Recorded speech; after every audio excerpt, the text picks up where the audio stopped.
अभी तक क्या क्या देख लिया हम लोग इसमें? Human respiratory system,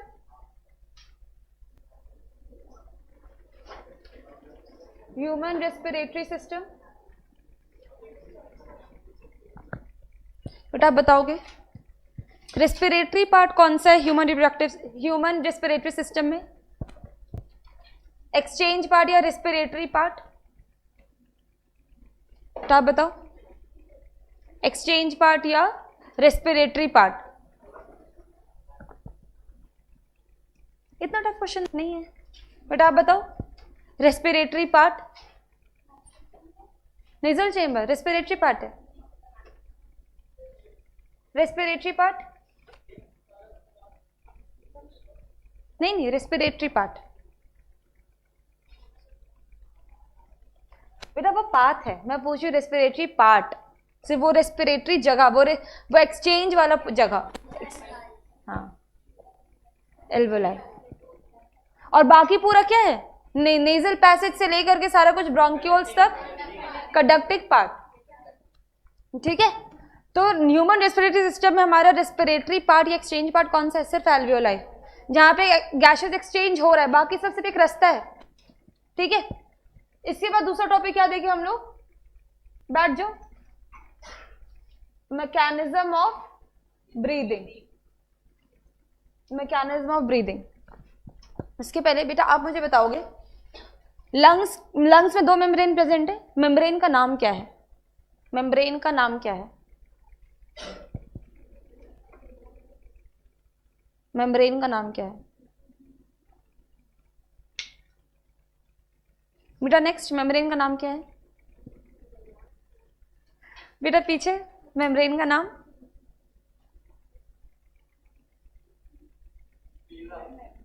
pleural membrane, हाँ प्लूरा। बैठ जाओ। आउटर को क्या बोलेंगे? आउटर मेम्ब्रेन को पैराइटल प्लूरा, और इनर मेम्ब्रेन को विसरल प्लूरा, और दोनों के बीच में क्या प्रेजेंट है? Pleural fluid. ठीक है, प्लूरल फ्लूइड प्रेजेंट। फिर वो 5 स्टेप्स ऑफ रेस्पिरेशन कौन बताएगा? ऋतिक नहीं बताएगा। हिमांशु आप बताओ, 5 स्टेप्स ऑफ रेस्पिरेशन। टफ नहीं है ये चीज, आप ट्राई क्यों नहीं करिए? पूरा चैप्टर आप पीछे बैठ गए जाकर के। बेटा आप बताओ 5 स्टेप्स ऑफ रेस्पिरेशन। रिया आप बताओ। खड़े होकर बताओ, कोई दिक्कत नहीं, बैठ के आपको एक दोस्त मदद कर देगी। वेंटिलेशन होता है, एक्सचेंज होता है, वहां पे डिफ्यूजन हो रहा है, दोनों में ट्रांसपोर्ट कर रहा है ब्लड। नहीं, ब्लड और सेल के बीच में, हाँ ब्लड और सेल के बीच में, हाँ फिर वो सेलुलर रेस्पिरेशन कहते हैं। वेरी गुड, बैठ जाओ। 5 स्टेप्स हो गया। ट्रांसपोर्ट वो बोली थी, थर्ड पॉइंट ट्रांसपोर्ट था। ठीक है बेटा, आप क्या नाम है आपका? दिव्या। ठीक है, आप मुझे बताओगे हमारा जो थोरैसिक चेंबर है वो आगे पीछे क्या चीजें सराउंडेड है? नहीं, थोरैसिक चेंबर, नहीं चेंबर मतलब एक बॉक्स, आगे क्या है, पीछे क्या है, साइड में क्या है, नीचे में क्या है? वर्टिब्रल कॉलम, हाँ ribs,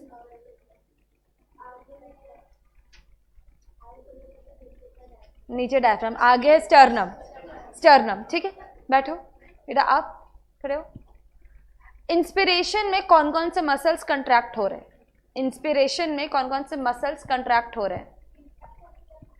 intracellular muscles. Intracellular muscles क्या होता है? कौन कौन से मसल्स कंट्रैक्ट हो रहे हैं इंस्पिरेशन में? एब्डोमिनल मसल कंट्रैक्ट कर रहे हैं, रिलैक्स होता है, डायफ्राम कंट्रैक्ट करता है। मैं सिर्फ कंट्रैक्ट वाला पूछी बेटा, डायफ्राम कंट्रैक्ट करता है और एक्सटर्नल इंटरकोस्टल मसल्स कंट्रैक्ट करता है। ठीक है बेटा, आप कोशिश करोगे। एक्सपिरेशन में क्या कंट्रैक्ट करता है? बैठ जाओ तुम। एक्सपिरेशन में क्या कंट्रैक्ट करता है? देखो, जो इंस्पिरेशन में कंट्रैक्ट किया वो उधर रिलैक्स करेगा। ठीक है, तो कंट्रैक्ट कौन कौन सा मसल कर रहा है एक्सपिरेशन में? इंटरनल इंटरकोस्टल मसल और एब्डोमिनल मसल, ठीक है। हाँ, बाकी रिलैक्स करेगा। ये हो गया मैकेनिज्म ऑफ ब्रीदिंग। फिर तीसरा टॉपिक क्या पढ़े हम लोग? अच्छा हाँ, कैपेसिटी। पता नहीं ये टॉपिक पे क्यों भूल जा रही हूँ। Volume and capacity, volume and capacity. ये पीछे बुक बंद कर दो तो ये आप लोग ही बताओगे, ठीक है। बुक बंद हो गया, वॉइस से बताएंगे, ठीक है, कोई और आंसर नहीं करेंगे।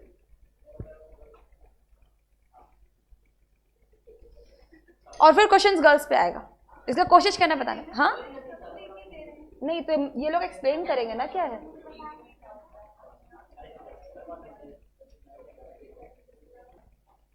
ठीक है, वहां से शुरू करते हैं। टीवी क्या है?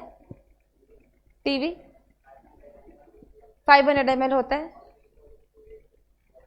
1 मिनट का होता है। होता क्या फुल फॉर्म? रेस्पिरेटरी था ही नहीं, आर कहाँ है? ठीक है, 1100 से 1200 होता क्या है?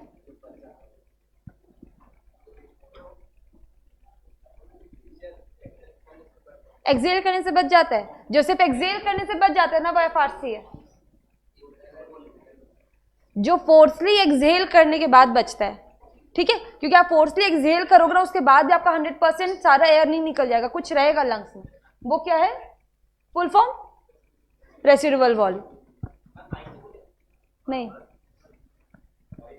एक भी नहीं पता। आप कल क्लास आए थे बेटा? आप बताओ। हाँ, टीवी प्लस IRV, ठीक है। इसका मतलब कौन समझा सकता है? चलो अब गर्ल्स का चांस देते। हो गया, ठीक है, आप एक्सप्लेन करो। IC क्या है? जैसे कि जो हम लोग नॉर्मली एक्सेल करते हैं और जो हम लोग फोर्सफुली एक्सेल करते हैं उसको सारा एक्सेल नहीं बोल दिए। IC बताओ।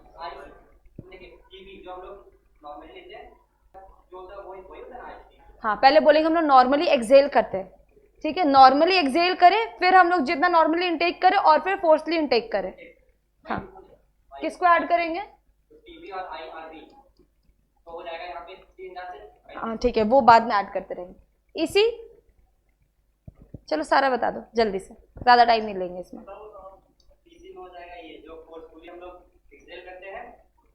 सारे लोग सुनोगे, इसके बाद फिर लड़की लोग से मैं पूछने वाली, यही सेम चीज है। Force residual capacity, functional residual capacity.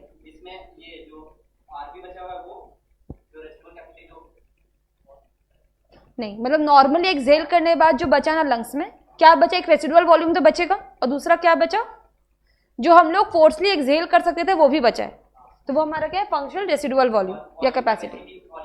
Volume capacity नहीं है ये, वाइटल कैपेसिटी। सारा कुछ ऐड करेंगे।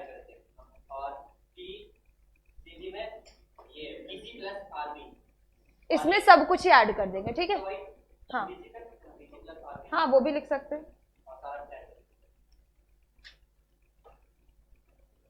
ठीक है। सारा कुछ ऐड कर दिया, हो गया। अब गर्ल्स में कौन बताएगा? यही सेम चीज बताना है, बट तरीका थोड़ा डिफरेंट होगा, ठीक। इस चीज को समझते हैं क्योंकि ऐसे डायरेक्टली आ जाता है एग्जाम में। ये है टीवी। ये क्या है? TV normal inspiration, normal expiration, ठीक है। इसके बाद वैसे मुझे यहाँ पे मार्क करना चाहिए, एक सेकंड। हाँ, समझा दे रही। नहीं सही था मैं क्या कर रहा। हाँ, ये टीवी है, ठीक है। ये क्या है? ये इंस्पिरेशन का है, और इधर क्या है? एक्सपिरेशन। वॉल्यूम में जब हम लोग टीवी से ज्यादा लेंगे तो क्या हो जाएगा? IRV। यहाँ क्या हो जाएगा? अब आप शांत हो जाओ बेटा, आप बताओ विद्या, ये क्या हो जाएगा? ERV। और ये है क्या? हमारा रेसिडुअल वॉल्यूम, ठीक है। बैठ जाओ। काजल, अभी आप सुने थे ना वो क्या बोल रहा था? ऋतिक, कुछ भी समझ में नहीं आया? आप कितना स्पीड में बोले, किसी को कुछ समझ में नहीं आया? अच्छा ठीक है, शांत हो जाओ बेटा, आप कोशिश करोगे, ठीक है, आप कोशिश करोगे, आप मुझे ये वैल्यू बताओगे, इसका वैल्यू आप बताओगे क्या है? इंस्पिरेटरी वॉल्यूम नहीं होगा, कैपेसिटी होगा। जब हम लोग 2 से ज्यादा वॉल्यूम ऐड करेंगे तो क्या होगा? कैपेसिटी होगा। इसमें हम लोग क्या क्या ऐड कर रहे हैं? तो ये हो गया क्या? Inspiratory capacity.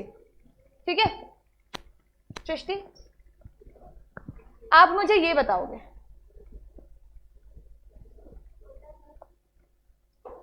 TLC total lung capacity, क्या क्या ऐड किए इसमें?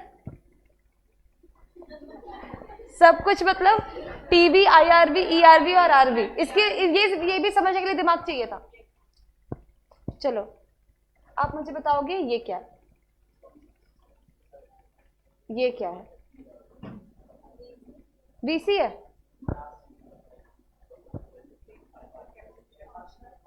पहले देखो इसमें ऐड क्या क्या करे, ईआरवी ऐड करे और आरवी ऐड करे, तो फिर क्या है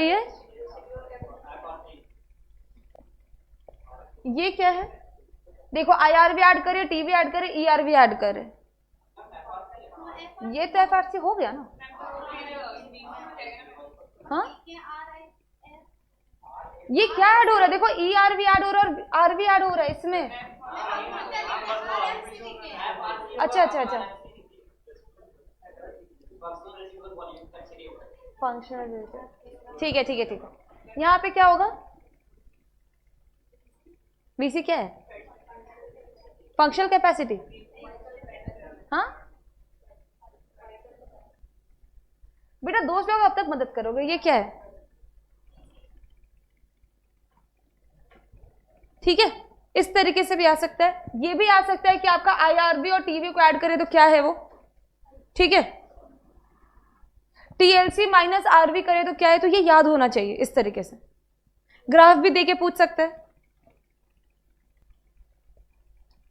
इसके बाद क्या पढ़े हम लोग? वॉल्यूम एंड कैपेसिटी के बाद बेटा उठो और आ गया, उठो और आ गया। हाँ नहीं तो मैं आपको बुक दूंगी, आगे आ जाओ।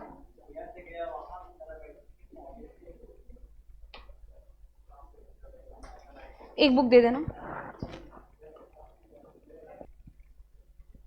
इसके बाद क्या पढ़े? वॉल्यूम एंड कैपेसिटी के बाद एक्सचेंज ऑफ गैसेस। कहां पे एक्सचेंज हो रहा है गैसेस का? पहले एल्वियोलाई और ब्लड के बीच में, और इसके बाद ब्लड और फिर सेल के बीच में।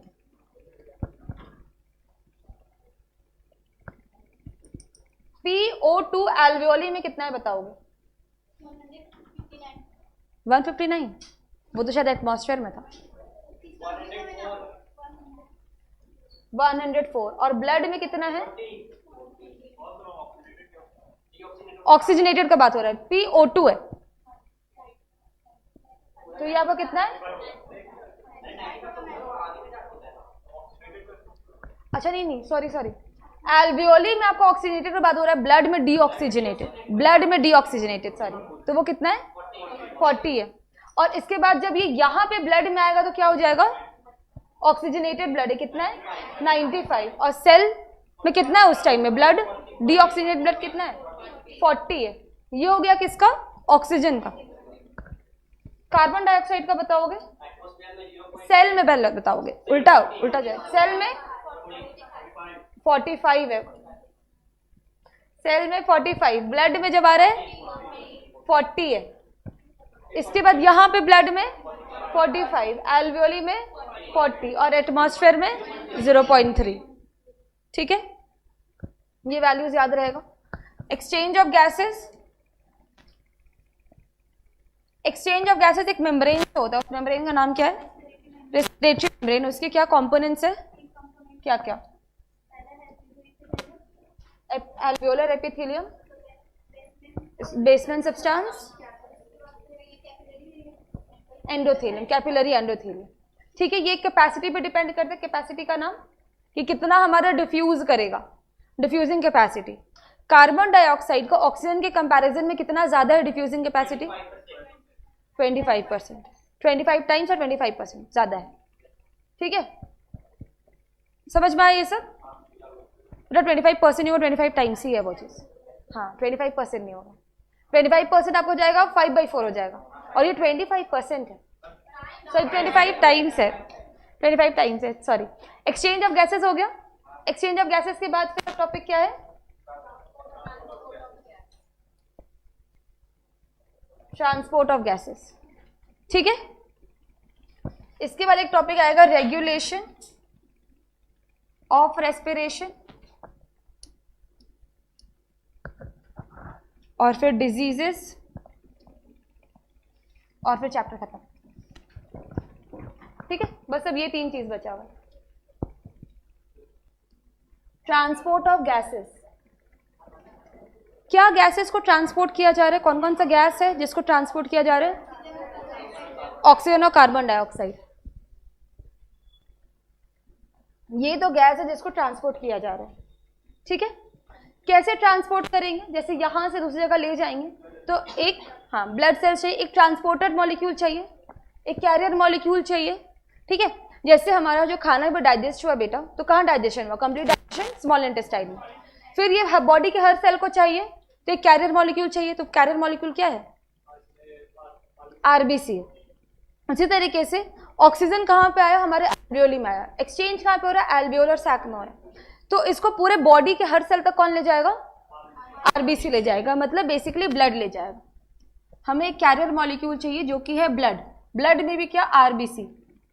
आरबीसी में हमारे एक रेस्पिरेटरी पिगमेंट है, क्या नाम है?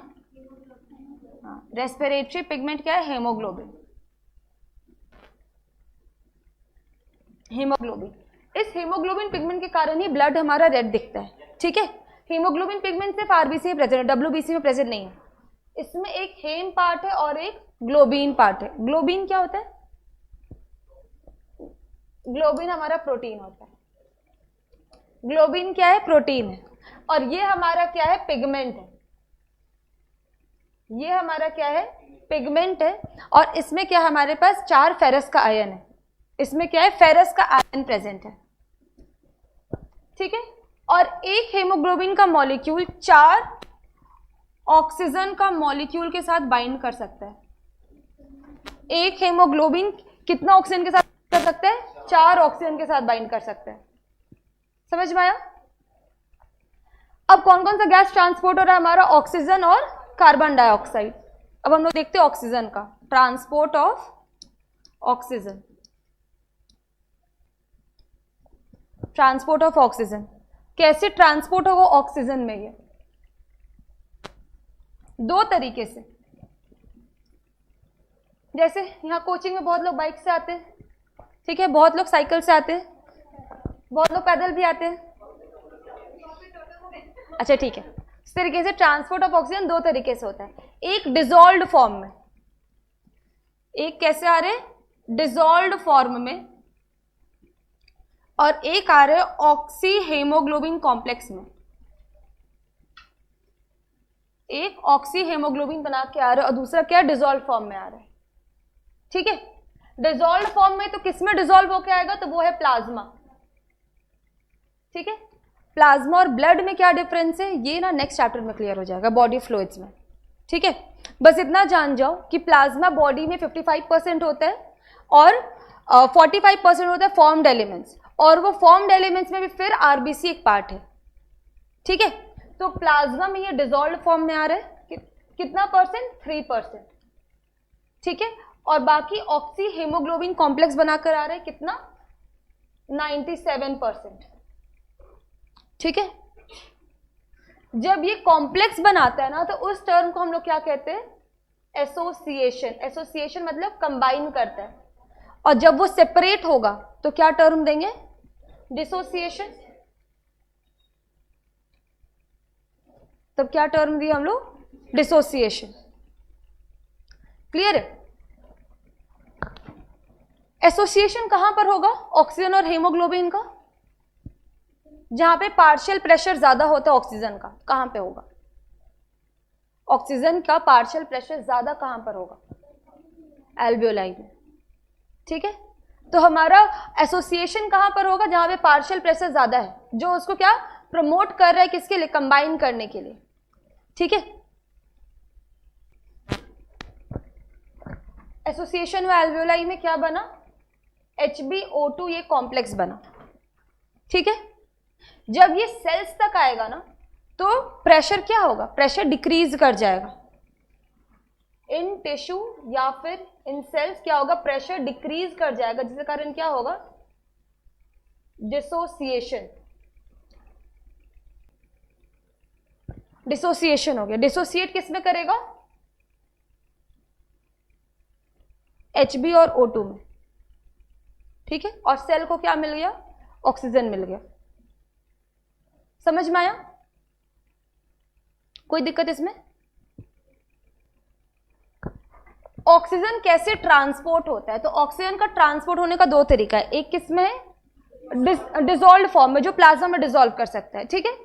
कैसे? 3% उसमें बस डिसॉल्व करता है, बाकी 97% ऑक्सी हेमोग्लोबिन कॉम्प्लेक्स बनाता है। हेमोग्लोबिन कहाँ प्रेजेंट है? आरबीसी। आरबीसी कैरियर मॉलिक्यूल है, ठीक है। बहुत मतलब मैक्सिमम लोग किसी व्हीकल से आते होंगे, बहुत कम ही लोग पैदल आते होंगे, ठीक है। तो बहुत कम ही लोग डिसॉल्व फॉर्म में आ रहे हैं, और मैक्सिमम किसी कैरियर के साथ जा रहे हैं। कैरियर क्या है? हाँ, हेमोग्लोबिन। हेमोग्लोबिन पिगमेंट मॉलिक्यूल है, ठीक है। वो कैरियर की तरह काम कर रहा है। तो 97% कैरियर के साथ आ रहे हैं। कैसे? जहां पे प्रेशर ज्यादा है, पार्शियल प्रेशर ऑक्सीजन का जहां पे ज्यादा है, वहां पे एसोसिएशन होगा। तो कहां पर ज्यादा है? एल्वियोलाई में। कॉम्बिनेशन बनाया या कॉम्प्लेक्स बनाया, क्या? ऑक्सीजन हेमोग्लोबिन का कॉम्प्लेक्स बनाया, ऑक्सी हेमोग्लोबिन कॉम्प्लेक्स बनाया, ठीक है। इसके बाद जब ये टिश्यू में आया तो वहां पे पार्शियल प्रेशर ऑक्सीजन का क्या था? कम था। कम था, तो इसी कारण ये जो हमारा कॉम्प्लेक्स बना, ये बना अनस्टेबल। ये क्या बना? अनस्टेबल। और इसके बाद वापस से ये Hb और O2 में ब्रेक कर गया, ठीक है। ऐसा समझो ना बेटा कि ये जो कॉम्प्लेक्स बना ये रिवर्सिबल है, ये रिवर्सिबल है, ठीक है। ये बन भी सकता है, ये फर्दर टूट भी सकता है, ये रिवर्सिबल प्रोसेस है। इस चीज को चाहो तो यहां पर भी लिख सकते हो ऐसे करके, ये एल्वियोलाई और ये इन टिश्यू। एल्वियोलाई में आपका ये काम हो रहा है, टिश्यू में आपका रिवर्स काम हो रहा है। तो ये एक रिवर्सिबल रिएक्शन है। समझ में आ गया? फिर एक टॉपिक है oxygen dissociation curve. Oxygen dissociation curve, ये एक कैसा कर्व है? ये एक सिग्मोइड कर्व है। किनके बीच में ये कर्व या ये ग्राफ बन रहा है? तो ये partial pressure oxygen and saturation of haemoglobin with O2, इनके बीच में क्या करना है? ग्राफ बन रहा है। सैचुरेशन ऑफ हेमोग्लोबिन का मतलब सैचुरेट करना, मतलब वो फुलफिल हो गया हेमोग्लोबिन, अब उससे फर्दर वो ऑक्सीजन के साथ बाइंड नहीं कर सकता। सैचुरेशन कैसा ग्राफ है? सिग्मोइड कर्व है, सिग्मोइड कर्व है, ठीक है। अब ये जो सिग्मोइड कर्व है, इसका लोअर पार्ट बताता है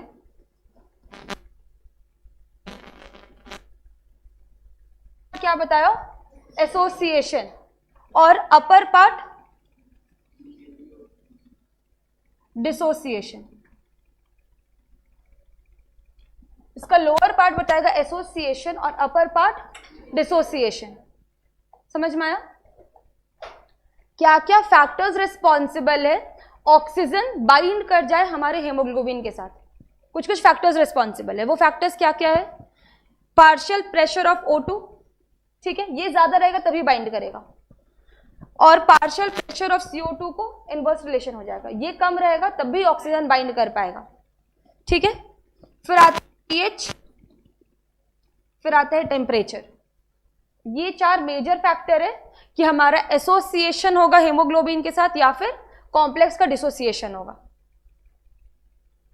समझ में आया? बता रही हूं।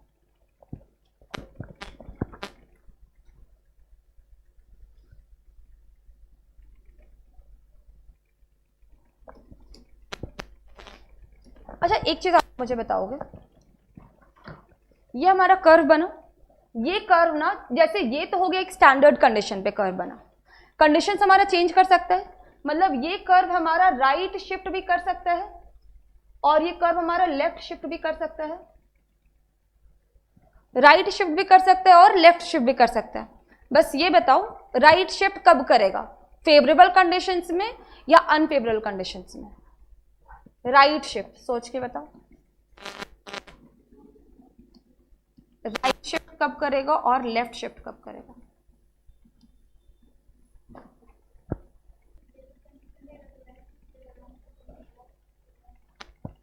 चलो कुछ वैल्यूज लिखते हैं, वैसे कि वैल्यूज दिया हुआ नहीं आपके एनसीईआरटी में, ठीक है। जब PO2 ना हमारा 25 रहेगा ना, पार्शियल प्रेशर ऑक्सीजन का 25 रहेगा, तो सैचुरेशन 50% हो जाएगा। मतलब 25 हमारा जब PO2 है तो सैचुरेशन हीमोग्लोबिन का कितना हो गया? 50%, ठीक है। इसको P50 भी कहा जाता है। 50% सैचुरेट हो गया कब? जब 25 हमारा पार्शियल प्रेशर है ऑक्सीजन का। यही जब हमारा 40 हो जाता है तो ये 75% सैचुरेट कर जाता है, ये 95 होता है तो ये 100% सैचुरेट करता है।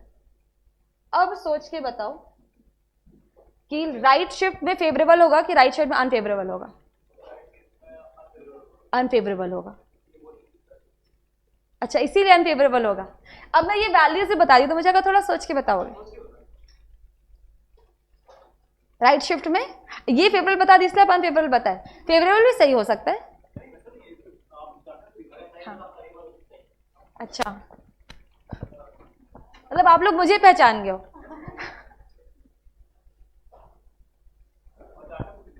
डेटा से कैसे समझे? अब आप मुझे बताओ डेटा से कैसे समझे? अगर मान लो राइट शिफ्ट किया, राइट शिफ्ट किया मतलब क्या हो गया कि 100% सैचुरेट नहीं किया 95 में, इसको और ज्यादा ऑक्सीजन का प्रेशर चाहिए, किसके लिए? सैचुरेट करने के लिए, मतलब ये अनफेवरेबल कंडीशन है। समझ में आया? राइट शिफ्ट में क्या हो गया, ये आपका सैचुरेशन डिक्रीज कर गया। राइट शिफ्ट में क्या हो, सैचुरेशन डिक्रीज कर गया, मतलब आपको और पार्शियल प्रेशर ऑक्सीजन का बढ़ाना होगा, ठीक है। मतलब कंडीशन अनफेवरेबल हो गया कि आपके पास जितना सफिशिएंट था ना उतना में काम नहीं हो रहा है, आपको और बढ़ाना पड़ेगा क्योंकि कंडीशंस क्या हो चुके हैं? अनफेवरेबल हो गए। आया समझ में? तो अब ये राइट शिफ्ट है, ये लेफ्ट शिफ्ट है। अब बताओगे राइट शिफ्ट में क्या हो रहा है? PO2, हाँ चलो ठीक है, हमारा ऑक्सीजन हीमोग्लोबिन ये क्या करेगा? डिसोसिएट करेगा। हाँ तो हमारा O2 क्या करे? डिक्रीज है, मतलब कम है उसका वैल्यू, मतलब PCO2 का वैल्यू क्या है? ज्यादा है, ठीक है। PCO2 का वैल्यू हमारा क्या है? ज्यादा है। PCO2 का वैल्यू ज्यादा होता है ना, तो ये क्या करता है? ये वाटर के साथ बाइंड करता है, CO2 पानी के साथ कंबाइन करके क्या बनाता है?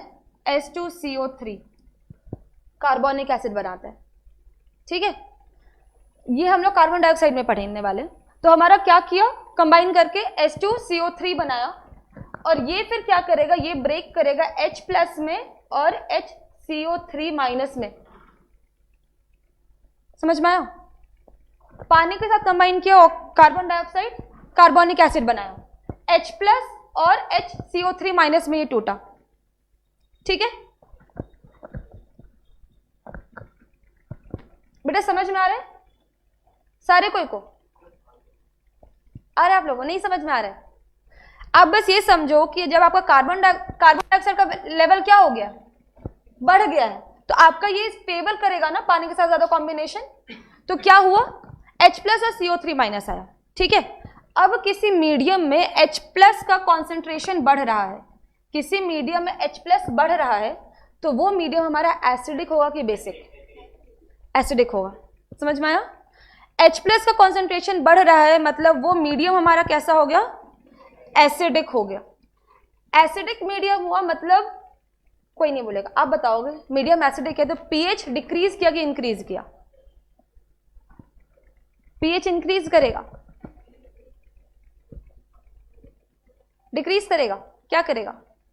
इंक्रीज करेगा या डिक्रीज करेगा? एसिडिक है, एसिडिक में pH आपको डिक्रीज करता है कि इंक्रीज करता है? ये तो बेसिक क्वेश्चन था केमिस्ट्री का।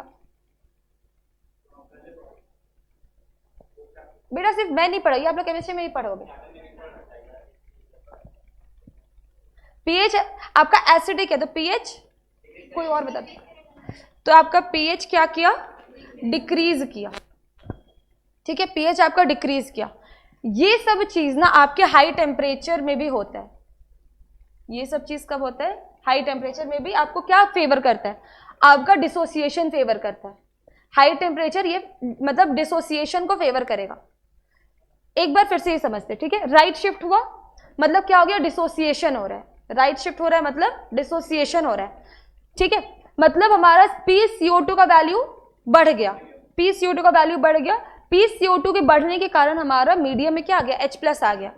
H+ आने के कारण वो मीडियम एसिडिक हो गया, मतलब pH डिक्रीज कर गया और टेम्परेचर इंक्रीज कर गया।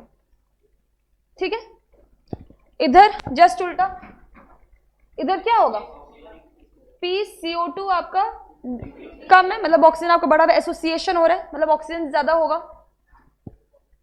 फिर एसोसिएशन होगा, एसोसिएशन होगा किसका, ऑक्सीजन हीमोग्लोबिन का, मतलब HbO2 का कॉम्प्लेक्स बनेगा। ठीक है, तो HbO2 का कॉम्प्लेक्स बनेगा तो H+ तो बनेगा ही नहीं, क्योंकि कार्बन डाइऑक्साइड के कंबाइन करने से ही बनेगा। तो आपका pH क्या होगा, इंक्रीज करेगा, pH इंक्रीज करेगा और टेम्परेचर डिक्रीज करेगा। समझ में आया? बेसिक में जा सकते हैं। ठीक है, कोई भी काम एकदम प्रॉपर न्यूट्रल pH पे नहीं होता है। ठीक है, समझ में आया पक्के से?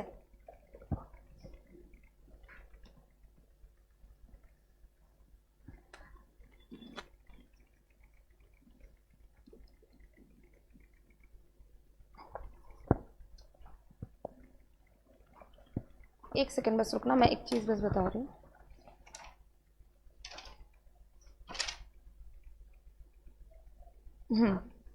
देखो, अगर आप लोग लिखे होगे ना नोट्स जो कल मैं भेजी थी, तो परसों 8 पन्ना का जो नोट्स है उसी में, ठीक है, वो मैं पॉइंट ढूंढी थी कहां पर।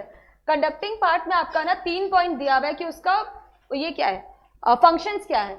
एक है क्लियर फ्रॉम फॉरेन पार्टिकल्स, मतलब डस्ट पार्टिकल को ट्रैप करता है। दूसरा ह्यूमिडिफाई करता है, मतलब मॉइस्चर ऐड करता है। और तीसरा क्या आता है, brings the air to body temperature. हाँ, मतलब टेम्परेचर मेंटेन करता है, टेम्परेचर रेगुलेट करता है। ठीक है, आप ऐसा समझोगे कि आपका टेम्परेचर रेगुलेट हो रहा है कहाँ पे, कंडक्टिंग पार्ट में, और आपके टिश्यू में टेम्परेचर क्या होगा, ज्यादा होगा।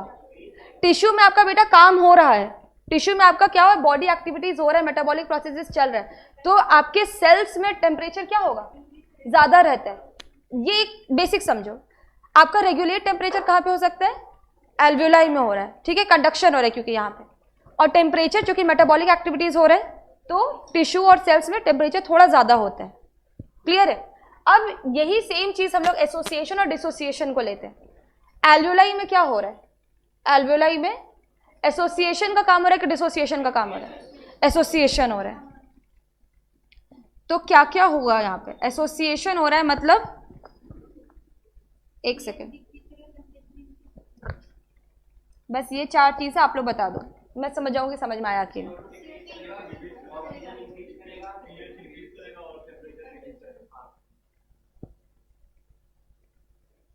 ये समझना है हमें मेन। ठीक है, एसोसिएशन में क्या हो रहा है, डिसोसिएशन में क्या हो रहा है। एसोसिएट कर रहा है मतलब आपका CO2 का लेवल कम है, इसीलिए आपको ऑक्सीजन एसोसिएट कर ले रहा है, मतलब आपको ऑक्सीजन का पार्शियल प्रेशर ज्यादा होगा। ठीक है, अब आपका CO2 बाइंड नहीं कर रहा, मतलब कॉन्सेंट्रेशन या फिर आपके मीडियम में H+ नहीं आ रहा है, मतलब मीडियम आपका एसिडिक नहीं हो रहा है, मतलब वो क्या है, बेसिक है। ठीक है, तो pH आपका क्या है, ज्यादा है, pH ज्यादा है। और एल्वियोलाई में वही अभी पढ़ाई, कंडक्टिंग पार्ट में क्या हो रहा है, टेम्परेचर रेगुलेट हो सकता है, मतलब टेम्परेचर यहाँ पे कम है, जो फेवर कर रहा है किस चीज को, एसोसिएशन को फेवर कर रहा है। समझ में आया? इधर क्या हो रहा है, टिश्यू में वही सेम चीज डिसोसिएट कर रहा है, ये आपका इंक्रीज किया PO2, डिक्रीज किया pH, डिक्रीज किया टेम्परेचर, इंक्रीज किया। बस ये समझना है इसमें। समझ में आया? ऑक्सीजन डिसोसिएशन कर्व समझ में आया पक्के से? राइट शिफ्ट हो रहा है मतलब अनफेवरेबल, मतलब डिसोसिएट करेगा, और लेफ्ट शिफ्ट कर रहा है मतलब एसोसिएट करेगा।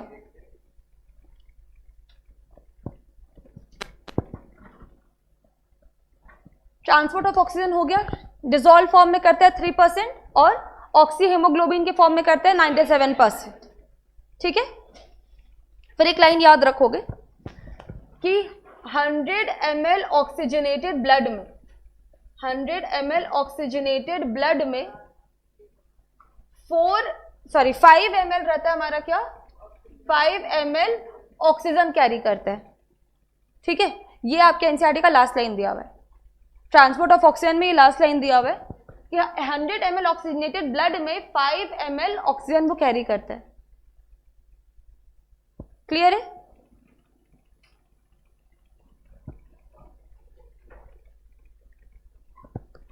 फिर नेक्स्ट आते हैं हम लोग ट्रांसपोर्ट ऑफ कार्बन डाइऑक्साइड। हाँ, 4 ml ऑक्सीजनेटेड ऑक्सीजन में पढ़ोगे, ऑक्सीजन का last line.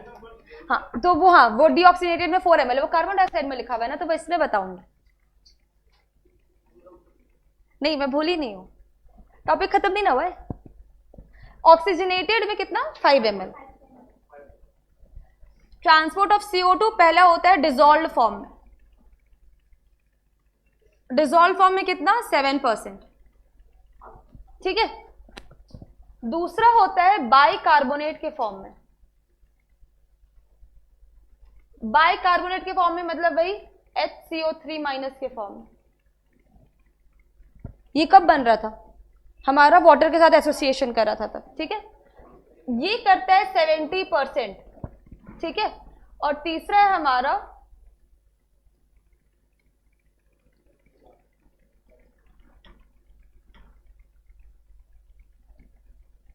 Carb amino haemoglobin, ये करता है 23%। बुक में 20 to 25% दिया हुआ है। ठीक है, डिसॉल्व्ड फॉर्म में मतलब प्लाज्मा के थ्रू कितना परसेंट करता है 7%। बाइकार्बोनेट के फॉर्म में 70%। ये वही HCO3- है हमारा। और ये कैरी कौन कर रहा है? ये कैरी कर रहा है हमारा आरबीसी। आरबीसी में एक एंजाइम है जिसका नाम है कार्बोनिक एनहाइड्रेस। बायोमॉलिक्यूल्स को जैसा पढ़े थे हम लोग एंजाइम्स में, कार्बोनिक एनहाइड्रेस। एक बार देखो तो बायोमॉलिक्यूल्स में क्या लाइन ये दिया हुआ था एग्जैक्टली, बुक देना, एंजाइम्स वाले पोर्शन में दिया हुआ था।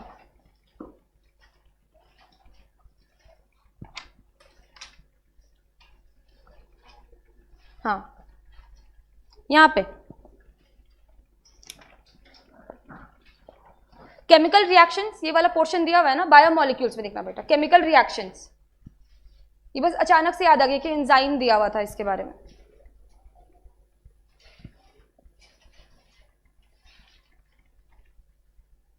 Chemical reactions.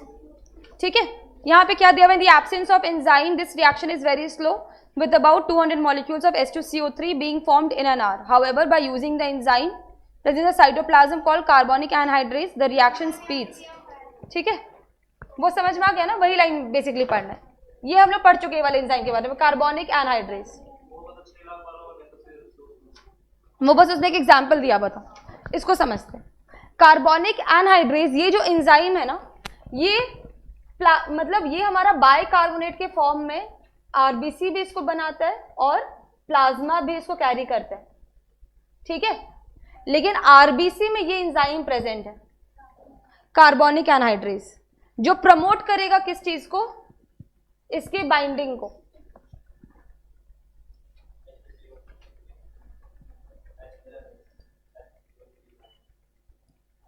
यहां पे एंजाइम क्या हमारा? Carbonic anhydrase. स्टेटमेंट बेटा ये दिया हुआ है कि प्लाज्मा भी बाइकार्बोनेट के फॉर्म में कैरी करता है, लेकिन सफिशिएंट अमाउंट में नहीं। आरबीसी इसको 1000 टाइम्स ज्यादा अमाउंट में कैरी करता है। रीजन? क्योंकि इसके पास एंजाइम प्रेजेंट है। ठीक है, अगर ये चीज आता है कि प्लाज्मा कैरी करता है कि नहीं, तो उसको आप लोग फॉल्स नहीं करोगे।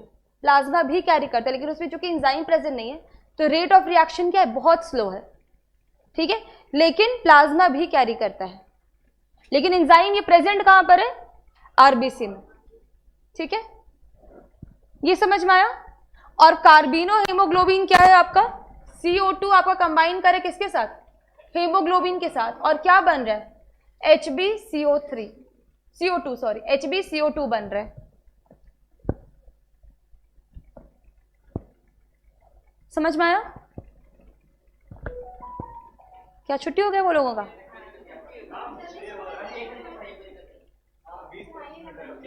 वही बात है, ये चैप्टर भी कंप्लीट हो जाएगा, बहुत बड़ा चैप्टर नहीं है।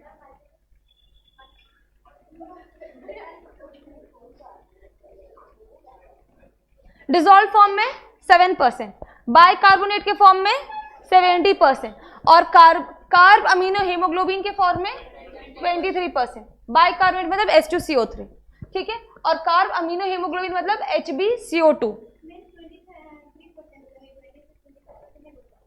लिख सकते हो जो आपके ऑप्शन में, ऑप्शन में ये भी आ सकता है, क्योंकि आप ये ऐड करोगे ना तो ये आपका ज्यादा एक्यूरेट आ रहा है। हाँ, ये 20-25 एनसीईआरटी में दिया हुआ है, मतलब ये दोनों चीज नहीं देगा ऑप्शन में, ये दोनों चीज नहीं देगा। लेकिन अगर आप लोग याद करके जाओगे ना 20 से 25% होगा, 23 आएगा तो आप लोग कंफ्यूज कर जाओगे।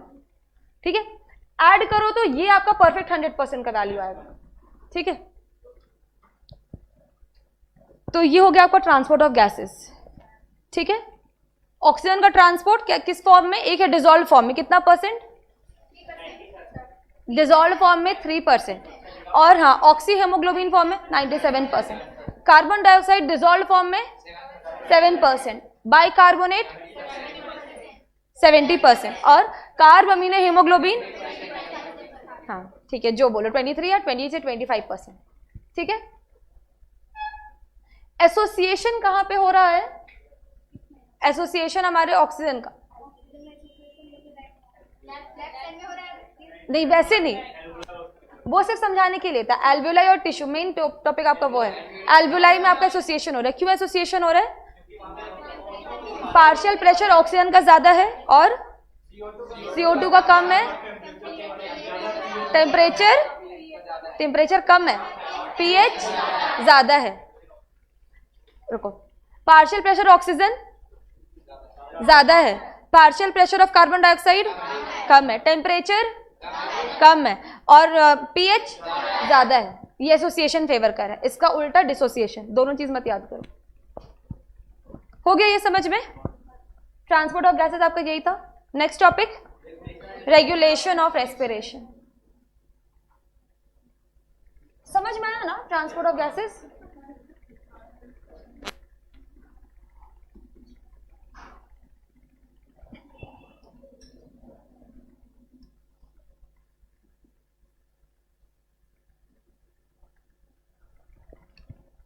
रेस्पिरेशन को रेगुलेट कौन करे? इनफैक्ट हमारे सारे एक्टिविटीज को रेगुलेट कौन करता है?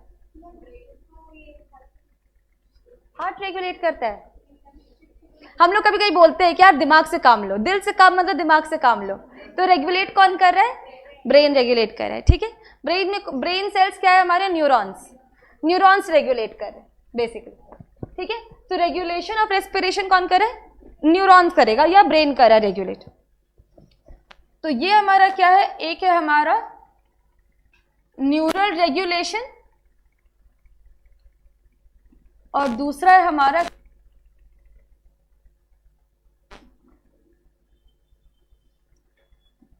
एक है न्यूरल रेगुलेशन, दूसरा क्या है? Chemical regulation. न्यूरल रेगुलेशन क्या है कि कुछ स्पेशल न्यूरॉन्स है जो क्या करे? रेस्पिरेटरी सिस्टम की तरह फंक्शन करे। रेस्पिरेटरी सिस्टम की तरह क्या करे? फंक्शन कर रहे। ठीक है, इसमें हमारा दो टाइप का है।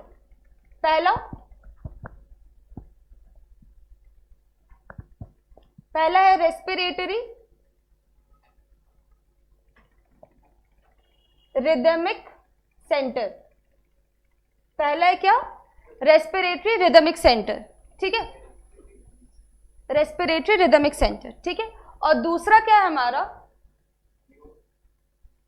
Pneumotaxic centre. न्यूमोटैक्सिक सेंटर, ये दो सेंटर है। पहला क्या है, रेस्पिरेटरी रिदमिक सेंटर, दूसरा क्या है, न्यूमोटैक्सिक सेंटर। क्लियर है, समझ में आ रहा है? रेस्पिरेटरी रिदमिक सेंटर प्रेजेंट है medulla reason. Medulla, medulla oblongata सुने हो? जब हम लोग न्यूरल कोऑर्डिनेशन पढ़ेंगे तो ये सब के बारे में फिर से ब्रेन फिट पढ़ेंगे। अभी बस इतना समझो कि रेस्पिरेटरी रिदमिक सेंटर कहाँ प्रेजेंट है, मेड्यूला में प्रेजेंट है। ये हमारा एक प्राइम सेंटर है, ये हमारा क्या है, एक प्राइम सेंटर है। नीमोटैक्सिक सेंटर प्रेजेंट है पॉन्स में। पॉन्स एंड मेड्यूला सुने हो, हाइंड ब्रेन का पार्ट है। तो पॉन्स कहाँ पे, नीमोटैक्सिक सेंटर कहाँ पे, पॉन्स में प्रेजेंट है, और रेस्पिरेटरी रिदमिक सेंटर मेड्यूला में प्रेजेंट है। प्राइम सेंटर या प्राइमरी सेंटर कौन सा है, रेस्पिरेटरी रिदमिक सेंटर। ठीक है, अब ये समझो कि कोई भी एक्टिविटी हो रहा है ना, जैसे आप लोग चल रहे हो, बोल रहे हो, क्या देख रहे हो, क्या खा रहे हो, सब चीज कौन बता रहा है, सब न्यूरॉन्स ही बता रहे हैं। मतलब न्यूरॉन्स हमारे मसल्स को कंट्रोल कर सकते हैं, न्यूरॉन्स डायरेक्ट कंट्रोल करता है मसल्स। अगर आप मूव कर रहे हो तो कब कंट्रैक्ट करना है, कब रिलैक्स करना है, ये कौन बताएगा, न्यूरॉन्स बता रहा है। और उसी तरीके से हमारा रेस्पिरेटरी रिदमिक सेंटर बताएगा मसल्स को कि अभी तुमको कंट्रैक्ट करना है या फिर रिलैक्स करना है। अब याद करो, इंस्पिरेशन में कौन से मसल्स कंट्रैक्ट कर रहे हैं, क्या कंट्रैक्ट कर रहा है, एक डायाफ्राम कंट्रैक्ट कर रहा है और दूसरा external intercostal muscle. External intercostal muscles ये क्या कर रहा है, ये कंट्रैक्ट कर रहा है। मतलब रेस्पिरेटरी रिदमिक सेंटर बोल रहा है कि अभी इंस्पिरेशन का टाइम है, अभी डायफ्राम भी कंट्रैक्ट करे और एक्सटर्नल इंटरकोस्टल मसल भी कंट्रैक्ट करे। से एक्सपिरेशन के टाइम में वो किसको कंट्रैक्ट करने बोलेगा, इंटरनल इंटरकोस्टल, और दूसरा क्या है, एब्डोमिनल।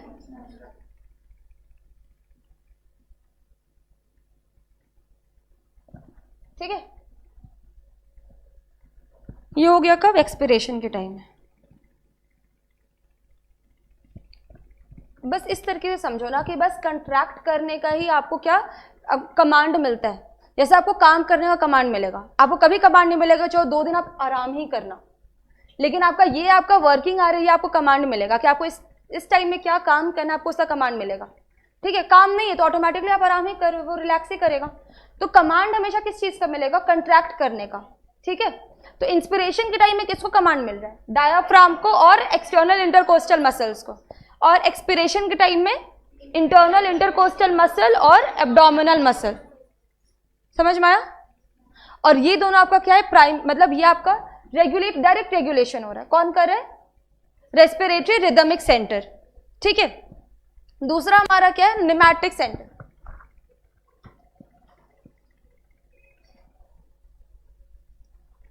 दूसरा क्या हमारा, निमैटिक सेंटर, ये इसको रेगुलेट करता है।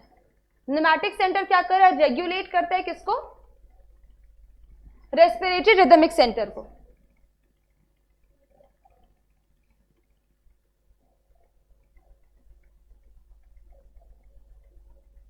ये रेगुलेट कर रहा है रेस्पिरेटरी सेंटर को, ये रेगुलेट कर रहा है कि ब्रीदिंग रेट क्या है।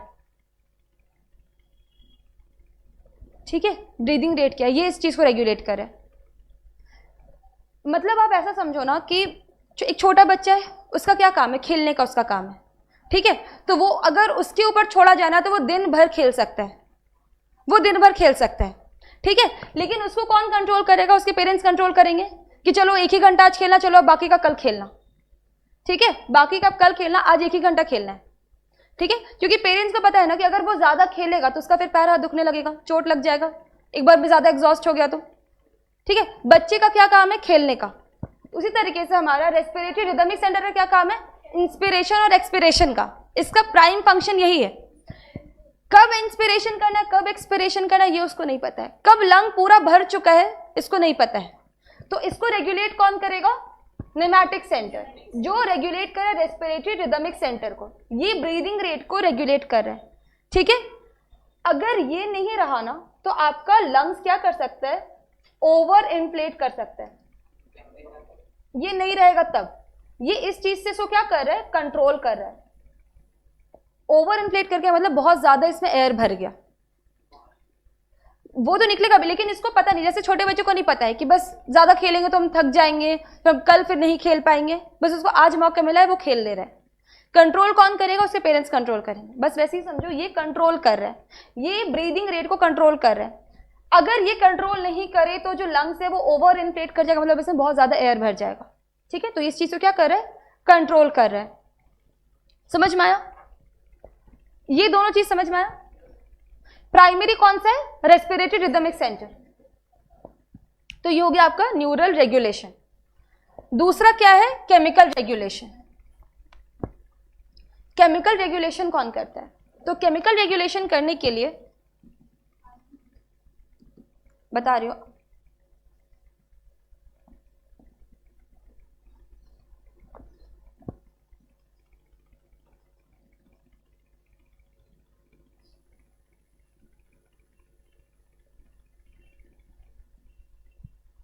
एक और क्या था शायद कैरोटिड, एक बार देखो तो, कैरोटिड नाम है, कैरोटिड आर्टरी ना, कैरोटिड आर्टरी। ये पार्ट्स नहीं, ये पार्ट्स नहीं है।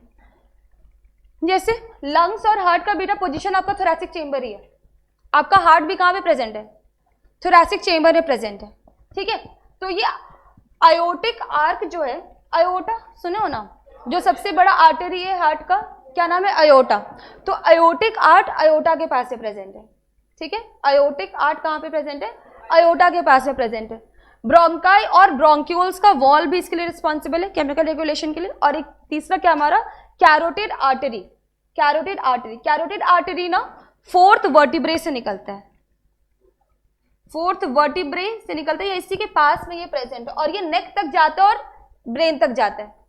फिफ्थ वर्टिब्रे से याद आ रहा है कि हमारा जो ट्रैकिया है वो प्राइमरी ब्रोंकाई में बाइफर्केट करा है, फिफ्थ ट्रैकिया में, और फोर्थ वर्टिब्रे में कैरोटिड आर्टरी प्रेजेंट है।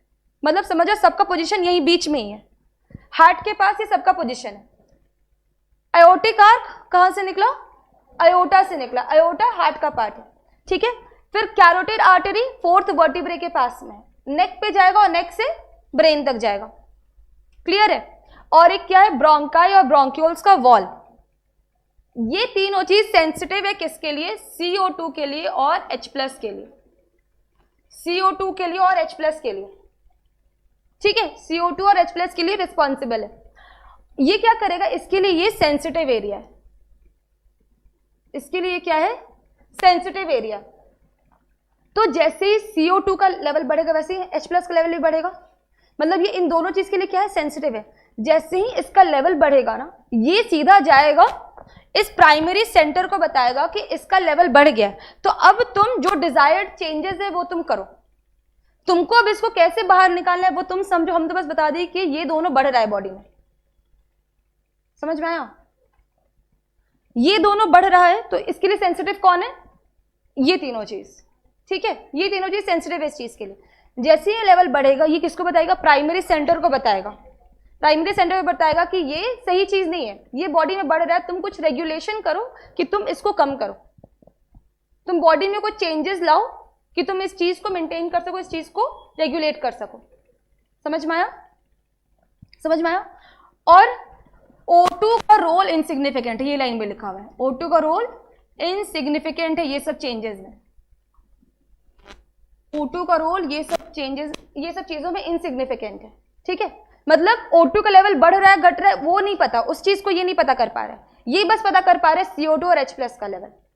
ठीक है, जैसे आप लोगों को ना बेटा बुरे लोगों से दूर रहने बोला जाता है कि वो बुरे लोग हैं उनसे कम से कम दूर रहो, ये नहीं बोला जाता वो अच्छे लोग उनसे जाके मिलो। बस बुरे लोगों से दूर रहने का आपको चेतावनी दिया जाता है। वैसे ही समझो कि छोटे बच्चे खेल रहे और इनका गलत संगति पड़ गया, गलत संगति पड़ गया, तो इनको वार्न किया गया कि ये अच्छे लोग नहीं है, तुम इनके साथ बस मत खेलो। किन के साथ खेलो वो नहीं बताया जा रहा है, लेकिन ये बुरे लोग हैं इनके साथ मत खेलो। उसी तरीके से किसके लिए सेंसिटिव है ये? CO2 और H+ के लिए, कि ये बुरे चीजें इसके साथ तुम मत रहो, ये इसको तुरंत अलर्ट कर दिया। ठीक है, तुम चेंजेस करो, तुम किसी और के साथ खेलो, तुम कहीं और जाके खेलो। ठीक है, बस तुम यहां पे मत रहो, ये अलर्ट हो गया। ठीक है, और किसको बताया? प्राइमरी सेंटर को, क्या, ताकि ये कुछ अपने चेंजेस कर सके। समझ में आया? तीसरा टॉपिक भी पढ़ लेते, फिर आप लोग एक बार रीडिंग कर लेना। डिजीजेस,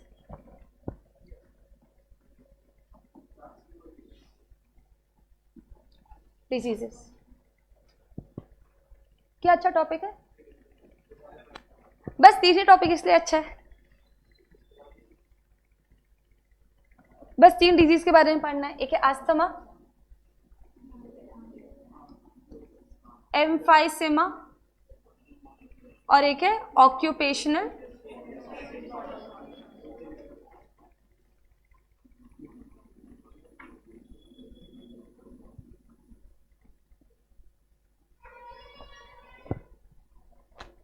ठीक है, बस इन 3 चीज के बारे में पढ़ना, अस्थमा, एम्फाइसेमा और ऑक्यूपेशनल रेस्पिरेटरी डिसऑर्डर। अस्थमा क्या होता है? इन्फ्लेशन होता है ऑफ ब्रोंकाई एंड ब्रोंक्यूल्स, याद रखोगे। ब्रोंकाई और ब्रोंक्यूल्स का बात हुआ तो वो अस्थमा है, ठीक है। इन्फ्लेशन हुआ किसका? ब्रोंकाई और ब्रोंक्यूल्स का। इन्फ्लेशन मतलब सूजन, फूल जाना। हाँ, तो देखो, अब जब ब्रोंकाई और ब्रोंक्यूल्स फूल गया, जैसे ये पैसेज है ब्रोंकाई ब्रोंक्यूल्स का और ये फूल गया, ये फूल गया, तो जगह नैरो नहीं हो गया, तो एयर जाने का जगह नहीं हुआ, ठीक है। ये क्या हो गया ना, जैसे ये फूल जाएगा आपका ब्रोंकाई या ब्रोंक्यूल्स, पैसेज ही फूल गया, तो एयर जाने का रास्ता ब्लॉक होते जा रहा है, ठीक है। तो उसके लिए पंप यूज किया जाता ताकि एक बार में आप फोर्स से ऑक्सीजन ले सको, ठीक है। अगर नॉर्मल एटमॉस्फेयर में आप ऑक्सीजन नहीं ले पा रहे हो, मतलब ये ज्यादा ही फूल गया, ठीक है। इतना कि ये पैसेज बहुत कम है, बॉडी के लिए बहुत इनसफिशिएंट ऑक्सीजन जा रहा है बॉडी में, तो उसके लिए वो लोग पंप यूज करते हैं कि एक बार में फोर्सली एयर अंदर इनटेक कर सके। क्लियर है? इन्फ्लेमेशन होता है किसका? ब्रोंकाई और ब्रोंक्यूल्स का। एम्फाइसेमा में एक लाइन लिखा हुआ है क्रॉनिक डिसऑर्डर। क्रॉनिक मतलब फेटल, जानलेवा। क्रॉनिक मतलब फेटल, फेटल मतलब जानलेवा। फीटल नहीं, फीटल मतलब फीटस आपका वो बच्चा, हाँ, एम्ब्रियोनिक पीरियड में उसको फीटस कहते हैं। और ये डिजीज को हम लोग कहते हैं फेटल डिजीज या फिर क्रॉनिक डिजीज, क्रॉनिक डिजीज, ठीक है। एम्फाइसेमा में क्या होता है? Alveoli and alveolar duct. क्या हो गया? हाँ, ये किसको डैमेज कर रहा है? ये एल्वियोली और एल्वियोलर डक्ट को ये डैमेज कर रहा है।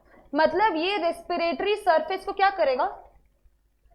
रेस्पिरेटरी सरफेस को बढ़ाएगा कि घटाएगा, ये बताओगे? डिक्रीज करेगा। ये एल्वियोली को खत्म करा तो रेस्पिरेटरी सरफेस को डिक्रीज कर रहा है, ठीक है। मतलब आपके एल्वियोली और एल्वियोलर डक्ट डैमेज हो रहे हैं। तो इससे क्या होता है कि आपका रेस्पिरेटरी सरफेस डिक्रीज कर गया। जब एक्सहेल करते हैं ना, उसके बाद भी एक सफिशिएंट अमाउंट ऑफ एयर रहता ही हमारे एल्वियोलाई में, ठीक है। ये बेसिकली कब होता है? सिगरेट स्मोकिंग कारण। सिगरेट स्मोकिंग से आपका एल्वियोली डैमेज होता है, सिगरेट स्मोकिंग से, ठीक है। तीसरा क्या है? Occupational respiratory disorder. कुछ ऐसे ऑक्यूपेशन है जिससे क्या हो सकता है? रेस्पिरेटरी प्रॉब्लम हो सकता है। क्या क्या हो सकता है वो ऑक्यूपेशंस? इंडस्ट्रीज वगैरह जहाँ पे क्या है? बहुत फाइन पार्टिकल है। सीमेंट, जहाँ पे सीमेंट का कुछ काम हो रहा है। एस्बेस्टस का जहाँ पे काम हो रहा है। ये सब क्या कर रहा है? ये सब स्मॉल पार्टिकल्स, अगर एक लॉन्ग टर्म में इंसान रहेगा ना, जैसे जो लोग कोयला की खदान में काम करते बेटा, तो वो लोग को देखोगे खांसी वासी का प्रॉब्लम हो जाता है। जो फैक्ट्रीज में काम करते हैं 40 के बाद तो सबको प्रॉब्लम हो जाता है, रेस्पिरेटरी डिसऑर्डर सबको हो जाता है। मतलब लॉन्ग लिखा हुआ ये चीज, अगर लॉन्ग समय मतलब लंबे समय से अगर ये लोग इस पीरियड में रहे, तो इस ऑक्यूपेशन में रहे, तो ऐसा नहीं कि आप लोग आज गए और आपको डिसऑर्डर हो गया। 1 या 2 दिन से ये नहीं होता है। एक लंबी पीरियड में अगर आप इस ऑक्यूपेशन में हैं तो आपको क्या होता है? रेस्पिरेटरी डिसऑर्डर होता है। रेस्पिरेटरी डिसऑर्डर क्या है? फाइब्रोसिस एक लिखा हुआ है, फाइब्रोसिस। फाइब्रोसिस क्या होता है कि फाइब्रस टिश्यू को ये क्या करेगा? फाइब्रस टिश्यू को ये डैमेज करेगा, या बोल सकते प्रोलिफरेट करेगा। प्रोलिफरेट करेगा मतलब इंक्रीज करेगा इसका नंबर, ठीक है। फाइब्रस टिश्यू को या तो डैमेज करेगा या इसको प्रोलिफरेट करेगा, मतलब नंबर इंक्रीज करेगा। तो आपका रेस्पिरेशन का रेट क्या हो जाएगा? घट जाएगा, ठीक है। बस ये 3 डिसऑर्डर है।